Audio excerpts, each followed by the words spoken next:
سیدی ابو مواہب رحمۃ اللہ تعالی اپنی کتاب جو مشاہدات نبوی علیہ الصلوۃ والسلام پر مشتمل ہے اس میں فرماتے ہیں کہ ایک دن میں مسجد میں صبح کی نماز پڑھ کر سو گیا. میں نے خواب میں نبی پاک علیہ الصلوۃ والسلام کو اپنے سرحانے تشریف فرما دیکھا. میں نے عرض کی الصلاۃ والسلام علیک یا رسول اللہ، السلام علیک ایھا النبی ورحمۃ اللہ وبرکاتہ. تو پیارے آقا علیہ الصلوۃ والسلام نے فرمایا میں اپنے رب کا بندہ ہوں اور تم میرے غلام. ہائے ہائے کیا خوبصورت بات انہوں نے سنی. تو وہ کہتے ہیں میں نے عرض کی جی ہاں یا رسول اللہ صلی اللہ تعالی علیہ وسلم میں اس پر راضی ہوں.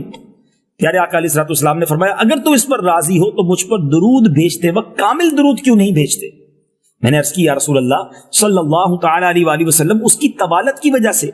فرمایا جب درود و سلام پڑھو تو اول اور آخر خواہ ایک بار ہو بھیجا کرو. میں نے عرض کی حضور وہ کامل درود کس طرح پڑھا کروں. تو اب میرے آقا نے کون سا درود تعلیم فرمایا آج یہ بھی نوٹ کر لیجیے. میرے آقا فرماتے ہیں اللہم صلی علی سیدنا محمد وعلی آل سیدنا محمد کما صلیت علی سیدنا ابراہیم وعلی آل سیدنا ابراہیم وبارک علی سیدنا محمد وعلی آل سیدنا محمد کما بارکت علی سیدنا ابراہیم وعلی آل سیدنا ابراہیم فی العالمین انک حمید مجید. السلام علیک ایھا النبی ورحمۃ اللہ وبرکاتہ.